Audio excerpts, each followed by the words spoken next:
Hello and welcome to some more Squadron 42 with a summary of the monthly report released in January 2021.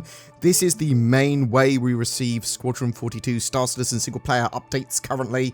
We know that Squadron 42 will not be completed and released before 2022 as there's work on the roadmap extending into that year.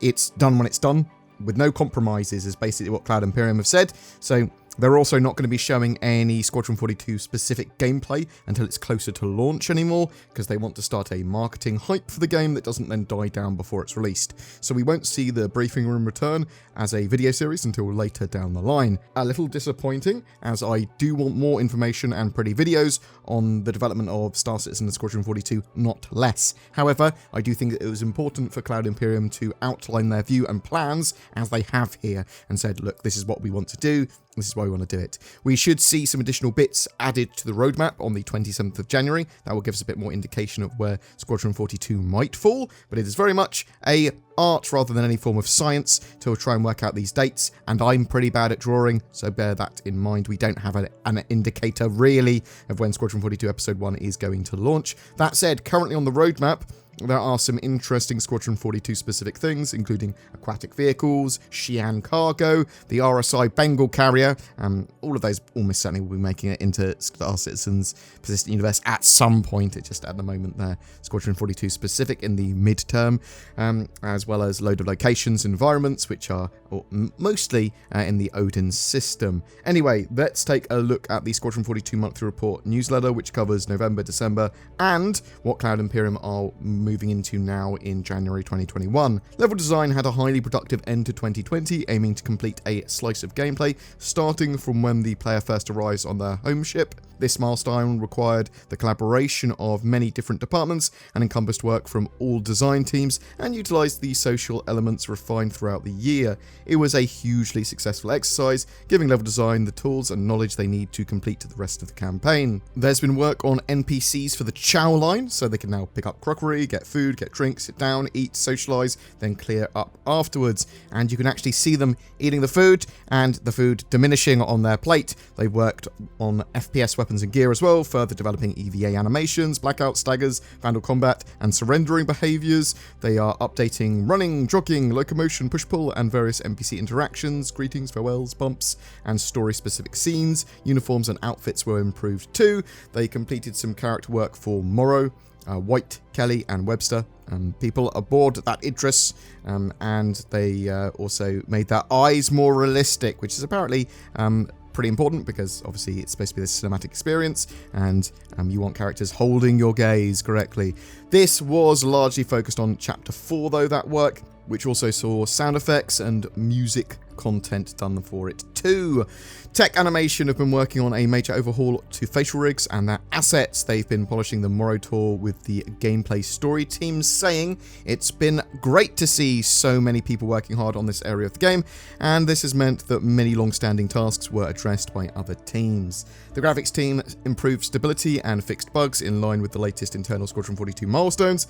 Because of the high-quality bar, especially for the cinematic elements, many visual issues were addressed. For example, the depth of field needed several changes to work better with the new hair shaders, and hair and beards and things are very much a Squadron 42 thing that is going to be very pretty hair, pretty beards, not weird looking.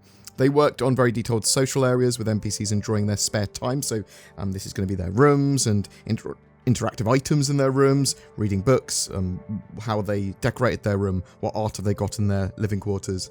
This could be quite an involved process though, as they want to represent the full story of the room and the personality of its owner.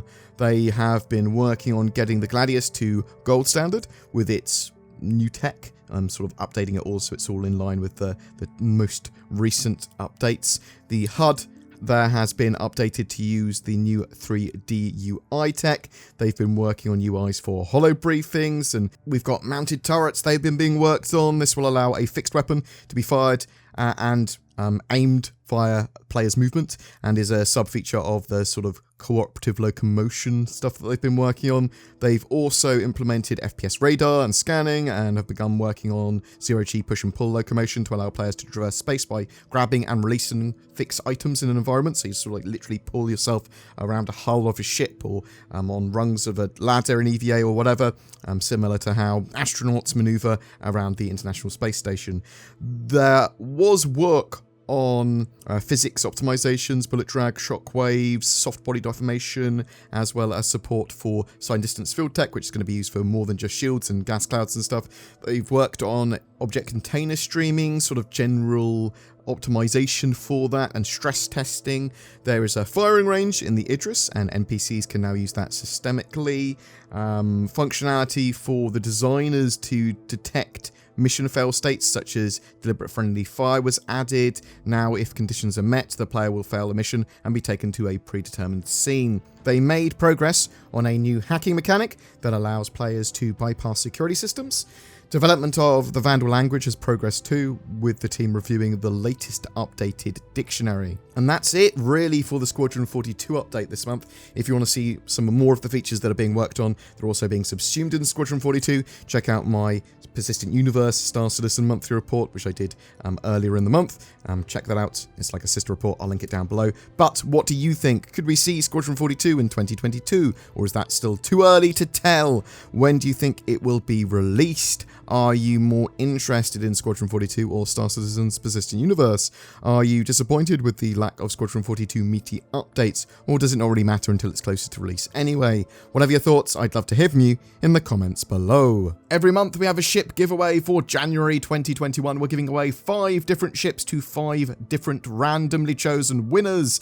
We're giving away a 100i, a 125a, a 135c, as well as a couple of birdie boys, the Talon and the Shrike variant.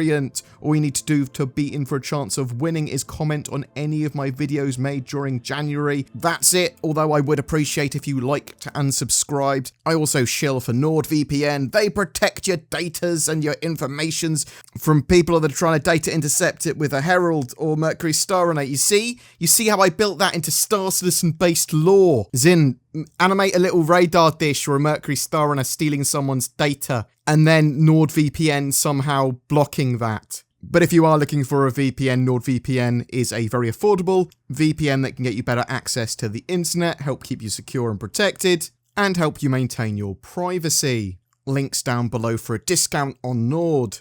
Also, if you wish to further support the channel, there's Patreon, there's a join button below my videos. The extra money that we get from that helps support the channel massively. Thank you so much to those VIPs that go the extra mile to do that. I also like people quite a lot that share, like, and subscribe and comment on my videos. Thanks for watching, and I'll see you in the verse.